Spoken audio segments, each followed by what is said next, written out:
दोस्तों मेडिकल या paramedical sector में एक ऐसा फील्ड है जिसको हम नर्सिंग बोलते हैं। जिनका नीट का अच्छा स्कोर नहीं आ पाता है वह लोग बहुत ही डिमांड के साथ नर्सिंग या फार्मेसी का कोर्स करते हैं, जिसमें से हम आज के वीडियो में बात करेंगे गर्ल्स या बॉयज़ दोनों के लिए फेवरेट नर्सिंग सेक्टर के बारे में, जिसमें एएनएम के बारे में बात करेंगे, जीएनएम के बारे में बात करेंगे और साथ में बात करेंगे बीएससी नर्सिंग के बारे में।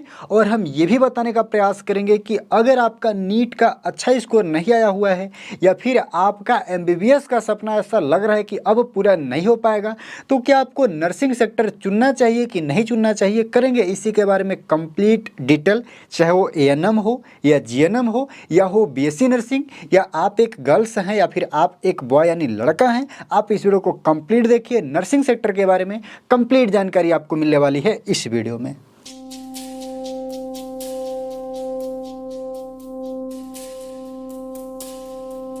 हेलो फ्रेंड्स, मेरा नाम है उदित नारायण विश्वकर्मा और स्वागत है आप सभी का उदित फार्मेसी के इस ऑनलाइन लर्निंग प्लेटफॉर्म पे।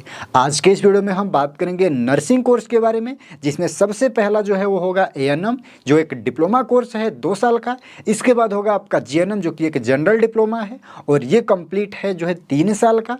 और इसके बाद एक आपका आता है बीएससी नर्सिंग, जो कंप्लीट है 4 साल का और ये एक डिग्री प्रोग्राम है नर्सिंग सेक्टर में। और ये 3 ही ऐसे नर्सिंग के कोर्स हैं जिनको आप इंटरमीडिएट के बाद डायरेक्ट कर सकते हैं और ये रजिस्टर्ड नर्स आप बन सकते हैं, चाहे आप एएनएम करो या जीएनएम करो या फिर आप करो बीएससी नर्सिंग। जिस प्रकार से फार्मेसी के फील्ड में हम बात करें तो डी फार्मा, बी फार्मा और इसी के साथ बहुत से लोग डायरेक्ट फॉर्म डी यानी डॉक्टरेट कोर्स में भी एडमिशन लेते हैं। तो चलिए हम यहाँ पे नर्सिंग के बारे में बात कर रहे हैं, ना कि फार्मेसी के बारे में। तो मेरे फ्रेंड्स, यहाँ पे सबसे पहला जो हमने कोर्स बताया वो बताया एक एएनएम। ये है 2 साल का और ये नर्सिंग सेक्टर का मैं ऐसा बोल सकता हूँ या नर्सिंग फील्ड का सबसे छोटा कोर्स है। यानी इसको करने के लिए एलिजिबिलिटी क्राइटेरिया भी आपका कोई भी स्ट्रीम से 12 कंप्लीट होना चाहिए, चाहे फिजिक्स केमिस्ट्री मैथ हो या फिजिक्स केमिस्ट्री बायो हो या आर्ट्स हो कॉमर्स हो, कुछ भी है, आपने इंटरमीडिएट कंप्लीट किया हुआ है तो इस कोर्स में आप आसानी से एडमिशन ले सकते हैं। गवर्नमेंट के भी अलग अलग इसके लिए कुछ एंट्रेंस एग्जाम या कहीं कहीं मेरिट बेस पे भी एडमिशन वगैरह मिलता है। तो आप अपने स्टेट में स्टेट का आपका क्या प्रोसेस है वो आप पता कर सकते हैं और बहुत से प्राइवेट कॉलेज में यूनिवर्सिटीज़ में आपको डायरेक्ट एडमिशन मिल जाएगा एएनएम कोर्स के लिए। ध्यान रखिएगा, इस कोर्स को सिर्फ लड़कियाँ कर सकती हैं, ना कि लड़के। ये 2 साल का एक डिप्लोमा कोर्स है। इसको करने के बाद आप एक रजिस्टर्ड नर्स बन सकती हैं और इसे मैंने बता चुका कि भाई सिर्फ लड़कियों के लिए है, लड़कों के लिए नहीं है। और इसको कंप्लीट करने के बाद आप जो है डॉक्टर का हेल्प कर सकते हैं, साथ में नर्सिंग स्टाफ का काम कर सकती हैं। इसके बाद बात करते हैं जीएनएम के बारे में। जीएनएम एक कंप्लीट 3 ईयर का फुल्ली जो है डिप्लोमा कोर्स है नर्सिंग का। इसको गर्ल्स या बॉयज़ कोई भी कर सकते हैं।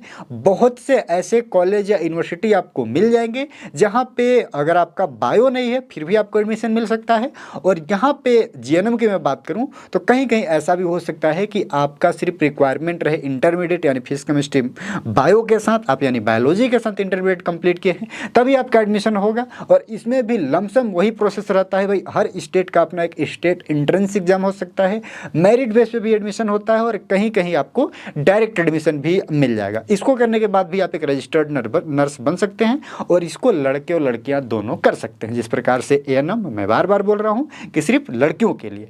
चलिए अब बात करते हैं बीएससी नर्सिंग, और यह जो है सबसे डिमांडिंग कोर्स है। नर्सिंग ऑफिसर वगैरह का भी जॉब मिल जाता है जो लोग यहाँ पे बीएससी नर्सिंग करते हैं इनको। तो इसका क्वालिफिकेशन कंप्लीट है, वह है फिजिक्स केमिस्ट्री बायोलॉजी के साथ आपका इंटरमीडिएट कंप्लीट होना चाहिए।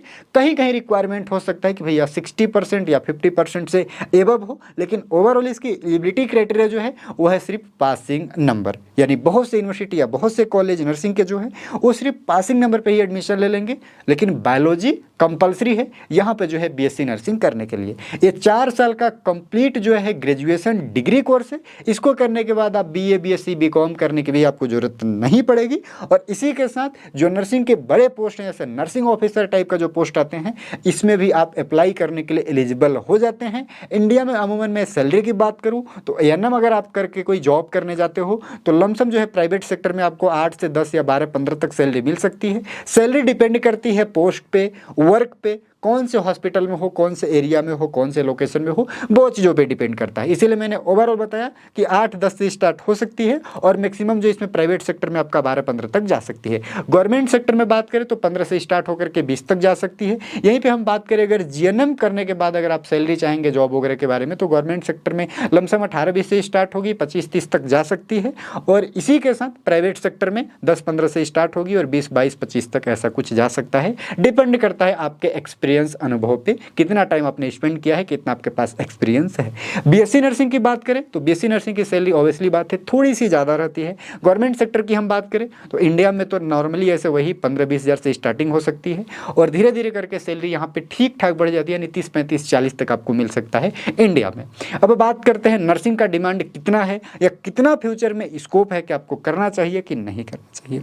देखिए, होता ऐसा है कि हेल्थ जो मेरा फील्ड है, यानी कि कोई पेशेंट किसी हॉस्पिटल में गया तो उसको ट्रीट करने के लिए सिर्फ डॉक्टर की ही रिक्वायरमेंट नहीं होती है। अगर सब लोग नीट या एमबीबीएस या बीएमएस या बीडीएस के पीछे ही भागेंगे तो बाकी के स्टाफ का क्या होगा। भाई, रिक्वायरमेंट या डिमांड तो सबकी है।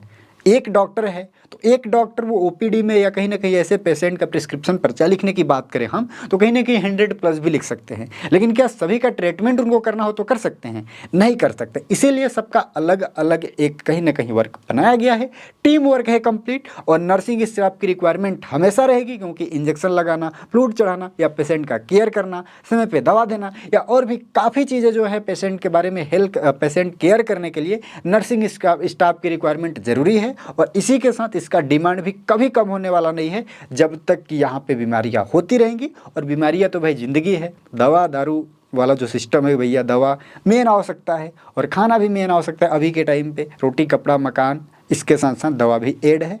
तो यहाँ पे जो है किसी प्रकार का आपको फ्यूचर में ऐसा कि स्कोप की कमी है, ऐसा कुछ नहीं है। डिमांड हमेशा से है, हमेशा से बना रहेगा।